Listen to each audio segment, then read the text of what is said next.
Hey, before we get too far in this video, I want to tell you it started off as just being an observation of DynamicTrack of the Autel Evo Nano Plus. Once I was done and I saw how this guy performed, I thought it would be an opportunity. I had the Mini 3 with me, so we did kind of a comparison, and it ends up being a versus. So the first part of the video, you're just going to hear me talking about the Autel, and then we get out the Mini 3. Hey everybody, Marcus Crawford here with the Idaho Quadcopter channel. Hey, I'm out at Heroes Park today. It's a little bit of a blustery day today, a little bit of wind, fairly cool in the 60s, cooler than it's been for a while. I have the Autel Evo Nano Plus. As most of you know who follow my channel, I've had a little bit of a stormy relationship with this drone. I want to like it. It's got a brilliant camera, but there have been some issues. Now, that said, I took delivery of this guy on January 1st, 2022, so I've had it a little over 10 months. One of the things when they first started advertising this drone is that we would get ActiveTrack with it. Well, excuse me, Autel calls it DynamicTrack. So it's finally here. It finally arrived yesterday. My friends Ron Brown and Ross Langdon have already put out some short videos on it, and I've had the advantage of being able to look and see what they did. But anyway, I'm going to take this guy out and we're going to try out ActiveTrack. I don't know if it will track vehicles, but we're going to track me just walking here at the park, and then I'm going to see if it will track me in my vehicle as well. Hey, a couple of things that I didn't mention there that I want to tell you about is there were two updates. There was an update to the Autel Sky app. It is version 1.4.51 for iOS. I'm not sure what that is for Android. And then for the firmware update is version 1.6.5. I can tell you the liner notes for, or upgrade notes as they call it, add a DynamicTrack to the Evo Nano series. It says, please shoot in an environment with a wide view. Now, what does that really mean? Does it mean just out in the open? Does it mean that it won't use its obstacle avoidance while tracking? I'm not sure, but we're going to find out. Anyway, now I really mean it. Let's quit messing around. Let's get this bird in the air. Okay, I've got the drone all fired up and we're ready to fly. I did both an IMU calibration and a compass calibration to make sure that we had everything calibrated after we did the firmware update. So let's go ahead and take let's take a look. Yeah, we're shooting in 4K 30 frames per second. So we're just going to leave it like that. We're going to leave it in auto, and heck, let's go ahead and take off. Let's do an automated takeoff. I'll stand in front of the drone here. Slide to take off. It's been a while since I've used the app, so tells me the home point has been refreshed, which is what we want. And there's a little drone. We're getting that bottom sensor error. It's up. You know, let's see, how high is it? It's 1.2 meters off the ground, and the bottom sensor says 0.7. So that's been a common problem I've had with this particular drone, is that sensor error, but that's not what we're looking at today. Let's start recording now. And I see I don't have grid lines on here. Let's go in and see if we can get grid lines going here. Should have done that earlier. So there we got our grid lines. Okay, let's go ahead and start recording, and we're in autofocus and auto camera settings. Again, 30 frames per second, just so you have that information. And yeah, so let's move the drone out in the field here and let's try a little tracking. I'm just going to move it around here.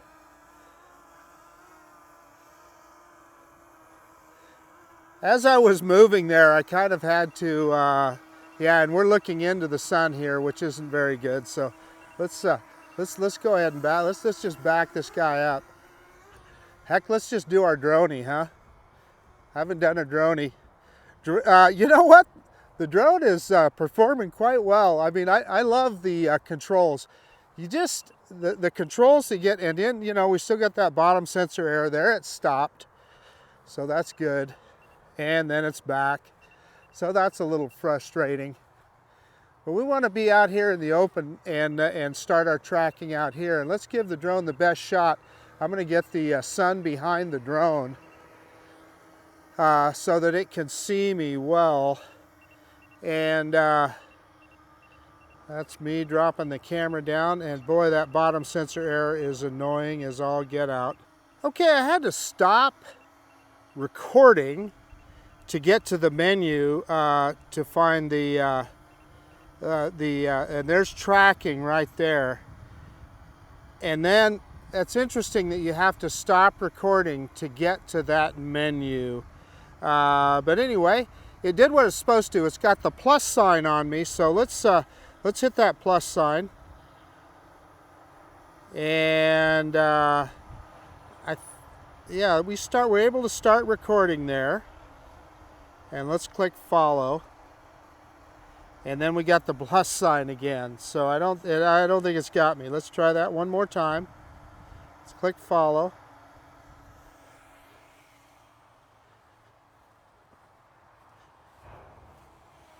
And yeah, so ActiveTrack is working. Now my friend Ross, I think he had his drone attack him a couple times and just about give him a haircut. So we definitely want to avoid that. Let's see how we do here. Let's change direction. And what I want to do is go around. There's a row of trees here, and I want to go to this row of trees. Yeah, and there it lost me. So let's go ahead and see if we can pick it back up. Yeah, we're kind of getting that X now. To get a little closer, and again now the drone is facing the sun, so I'm kind of a dark spot there. Let's click follow again. Yeah, and it's working. That's a pretty simple follow environment, so you got to wonder why it was not able to track me in that environment. But it seems to be doing okay now. So let's get over here amongst the trees and let's see how let's see if it'll track us through the trees here.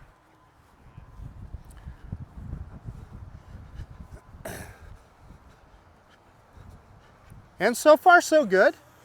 It seems to be tracking me okay. What if I walk around the other side of this tree though? Is it going to lose me?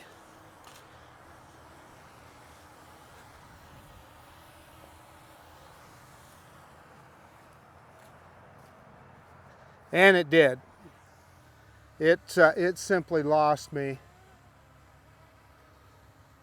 Let's bring it down here. And confirming that we have OA on, and we do. Bring it a little closer and down. Let's hit that plus button again and follow. And it should have me here. So let's walk around this little tree right here and see what it'll do. Insufficient space to fly. Tracking exited. Well, there you go. So I guess what I'm going to tell you is it appears there's some fairly serious limitations here, and it's not wanting to. Okay, now it's got me again. Okay, so let's try it again. It picked me back up.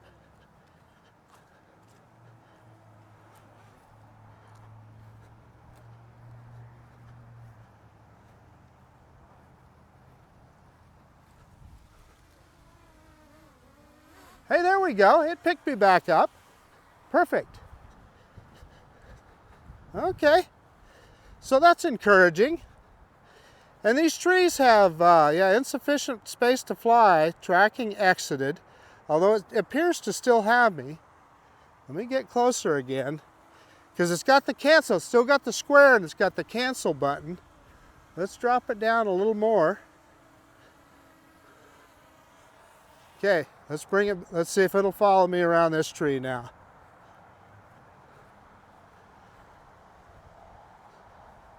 Yeah, it keeps giving me that insufficient space to fly. So yeah, I don't know what to say about that. Oh, now it's, wow, it's really, yeah, so it found me again. I just watched the drone really make some big moves in the air there. Let's see if we can push it backwards as we walk towards it. And it is. And it's right next to a tree here, so I guess potentially I could push it into that tree. Yeah, well, yeah, it makes some very erratic moves. I just watched it just then. You should have seen it making some pretty erratic moves. Let's bring it down lower. Yeah, listen, I'll be honest with you. Just tracking me, I'm going to say that it's not, you know, yeah, insufficient space, and we're just out here in the open. So Autel, you got a ways to go with your tracking. Okay, so what we want to try now is, let's see if it'll track a vehicle. In fact, let me take it up and see if it'll even recognize a vehicle before we even try that. So I'm going to fly it out over my car over there, and I'm going to see if it'll even recognize it. So let's go down over here, and there's my Tahoe there. Oh, it does. Look at that. It put a plus sign on it.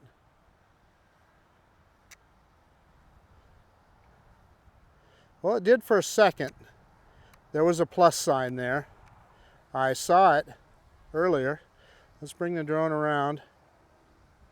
Yeah, I don't know. It's putting plus signs everywhere now, so maybe that was just my imagination. Yeah, I'm just telling you. I think Autel's got a ways to go with this guy. Yeah, I mean, we're looking. You guys are seeing the screen recording there. It's popping plus signs over a lot of different things. But certainly not my automobile. So yeah, that probably isn't going to work. I wonder what would happen if I drew a square around it. Yeah, it's I don't think that's going to work. I was hoping to show it. I was hoping we could drive the car around and track a little bit, but that just isn't going to be the case. So yeah, there are definitely some limitations. I'm looking at the drone right now. I'm going to see if I can bring it in even a little closer. See if it'll recognize it. And it doesn't. It does not recognize a vehicle as something to track. So anyway, let's bring it back up here.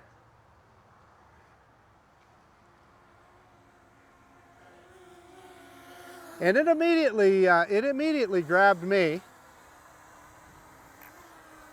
We got that plus sign almost immediately. And there it goes. So let's click follow. Let's see if we can push it back out into the field. And it's backing up. It's awful tentative though, I'm going to say that. It is not, yeah, there it lost me altogether. It's looking around. It doesn't know what it's doing right now. Yeah, in fact, it turned a whole 180 degrees there. So let's turn it back. Yeah, I guess I'm going to tell you guys, Autel ActiveTrack just is not ready for prime time.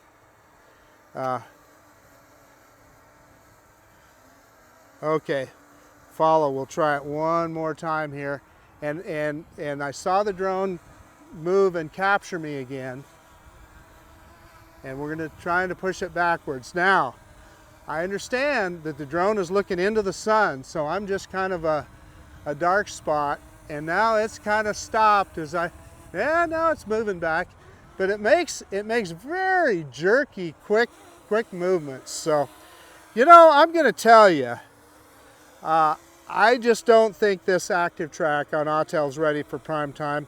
I am going to cancel, and we are going to stop recording, and we're going to go back into and there we immediately got that downward facing sensor mode again, and let's go ahead and start recording again. And I think what we should do is go for a quick flight. We still got plenty of battery, so, well, 34% battery, so we're probably just about ready to do a return to home. So let's go ahead and kick it out there a ways, and let's let it go into a low battery return to home, and maybe we can let's see how close it'll get to the landing pad. Well, I have to tell you, that tracking was definitely a disappointment. I'm not sure exactly what to say there. It could have been a lot better. I got some furry friends here that are looking down at us. Yeah. Yeah. How you doing, guys? Well, they're going to be on YouTube. Oh, no, it's okay. You're absolutely fine. You're absolutely fine.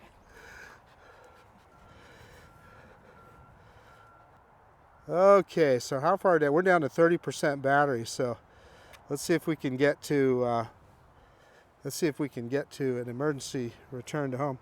In fact, let's see. Let's go into what they call ludicrous mode, and that takes us out of obstacle avoidance. And let's just see, flying around in the wind here. I haven't done any speed tests on this guy in a while, and it's a fairly windy day, so we might as well do some testing. So ludicrous mode, and I think I am in I think what they call video preference, where it's not going to be quite as fast, and it's not going to dip the camera. So yeah, 13.5 meters per second. Yeah, so that kicked it into return to home. Let's go ahead and let's let it do its low battery return to home. And I put it there, smooth mode. Let's go back into standard mode. I just wanted to make sure we had OA going, is why I changed the speed mode there. And here it is, it's coming right back. And you know, it's interesting to me, the drone, when it was in that tracking mode, seemed almost confused, and it was doing some pretty crazy moves. Whereas as soon as I took it out of tracking mode, you get that great, yeah, it says unsafe environment. Let's go ahead and click that, and it's landing. I don't know what it means by unsafe environment, but the grass is short enough. We're just going to let it. Yeah, and it sees the ground now. It's weird that downward facing obstacle avoidance is working now, which is a good thing. So we're just going to it's going to mow a little bit of grass here. Yeah, there it picked up the camera.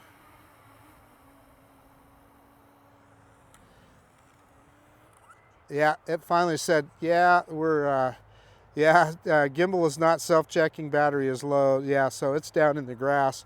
I'm sure you could see that on camera. Okay, give me a second to get everything shut down, and we'll do a real quick conclusion on the Autel Evo Nano Plus DynamicTrack, as Autel calls it. Hey, okay, the Autel Evo Nano Plus. Yeah, that ActiveTrack was a disappointment. It just didn't, it was not smooth. The drone was very erratic. It lost me. It kept giving me error messages, that there wasn't insufficient room, and heck, I was in a wide open, out in the field here at the park. So DynamicTrack, it's just not ready for prime time yet. And it's interesting because, that's something that they promised us. Well, when they first talked about this drone, in September of 2021, and then I think it was available for ordering. I can't remember if it was November or December. I got this guy on January 1st, I'll never forget. So let me tell you, tracking to me is a little bit of a parlor trick. Really, the main reason that you buy drones like this is for good video and good photography. And this drone delivers that. It has a superb camera on it, as you saw from the video that we just showed you. So yeah, that just is what it is. So tracking, you know, how important is it to you? To some people it is. And the other point that I want to make is drones, what I would call some of the second-tier manufacturers like Fimi and Hubsan, they do tracking really well, and it works very good, let alone DJI. DJI with their ActiveTrack suite of point of interest in tracking is just amazing. And as a matter of fact, I've got the Mini 3 with me today, so maybe in fact, let's just stop right here and let me get the Mini 3 out and let me show you how tracking is supposed to work. Okie dokie, I've got the Mini 3 fired up, and we're going to shoot in 4K 30 starting recording now. And we're doing a screen recording, obviously, as you can tell. Let's go ahead and take off, and we'll put it in ActiveTrack. We'll try some of the A-pass through these trees, and you'll find that this is a whole different experience. Yeah, let's do an automated takeoff.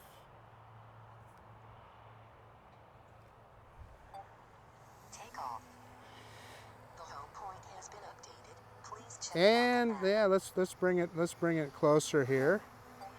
And yeah, so there's the little drone.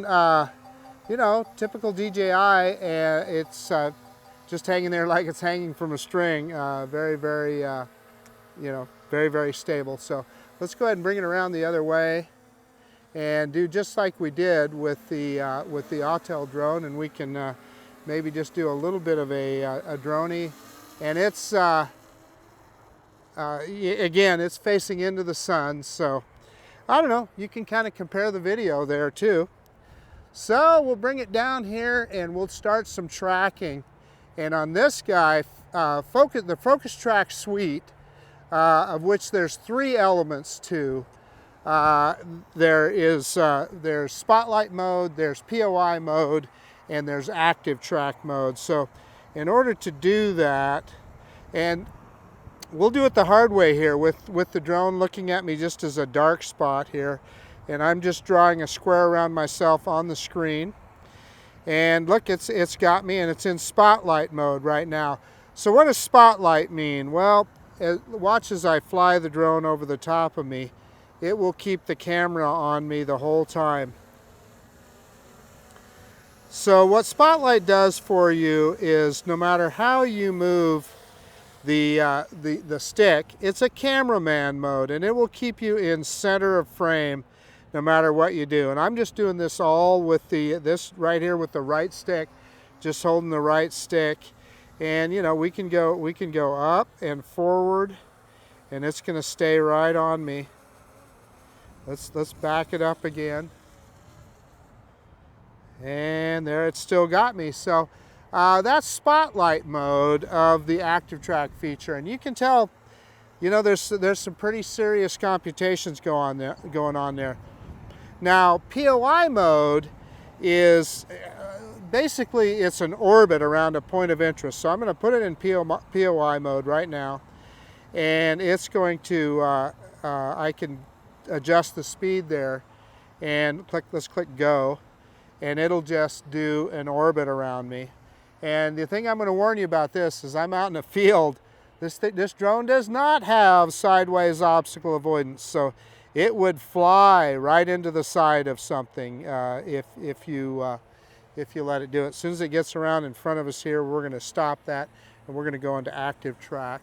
So move it over just a little bit. Let's go into ActiveTrack and trace, which trace will stay just behind us. I need to click that again. I didn't click go in time. There's go, and it's just going to follow behind us. And let's do the same thing that we did with the Autel drone, and we're going to walk through these trees over here. And so let's test out the obstacle avoidance on the Mini 3. And again, I want to remind you that it does not have sideways obstacle avoidance. So you could literally, you could run it sideways into something. So it's got, I think, about 110-degree field of view, so it can look a little bit to the side, but not completely. I chose this tree here because it was the one. Yeah, and we're here in obstacle avoidance already. Let's see what the drone does. Yeah, it went around it. Look at that.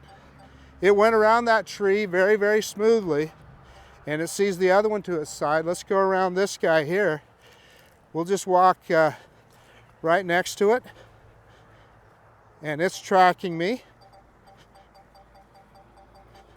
Yeah.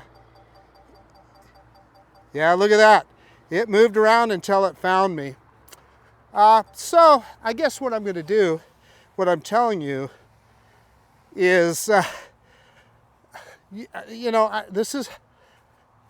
it's just a difference in the refinement of what DJI is doing with their products as opposed to Autel. That their DynamicTrack, as they call it, just isn't ready for prime time. So let's just let the drone, well, what the heck.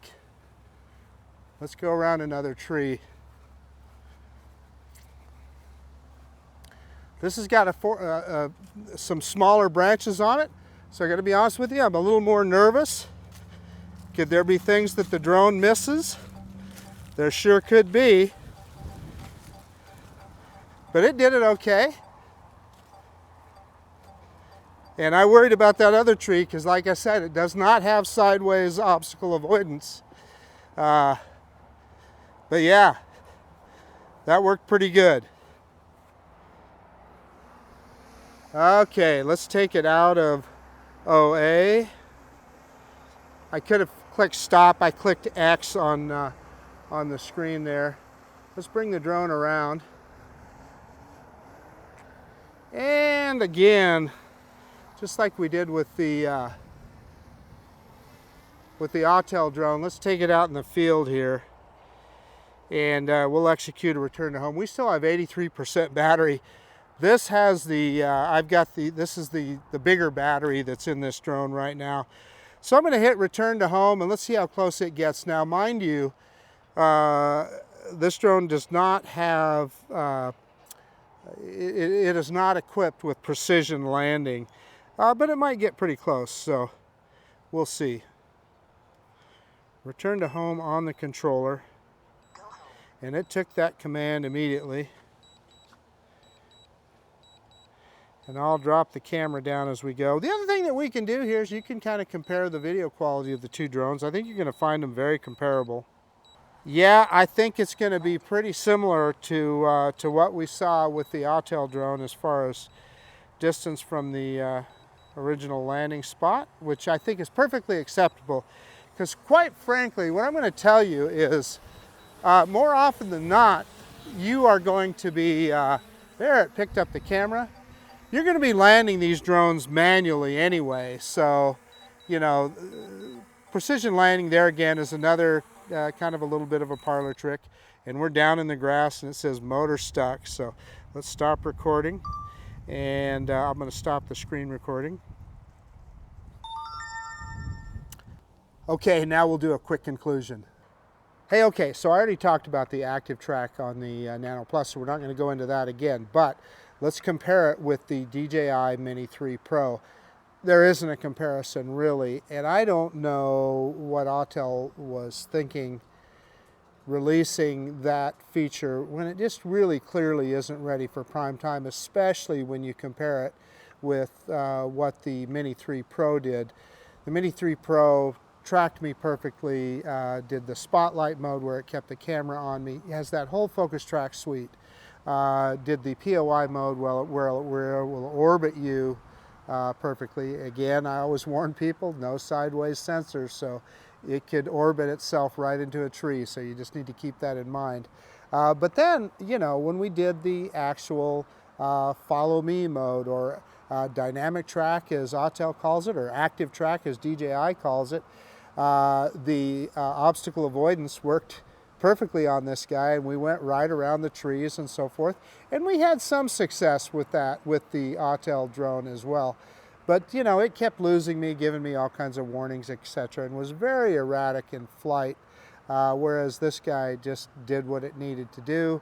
And, you know, even situations that I was a little nervous about, it handled with no problem. So anyway, just an observation. And again, I want to emphasize that I look at both ActiveTrack and DynamicTrack as a little bit of a parlor trick, particularly the tracking part of it. Spotlight mode is amazing. Point of interest mode is really cool too.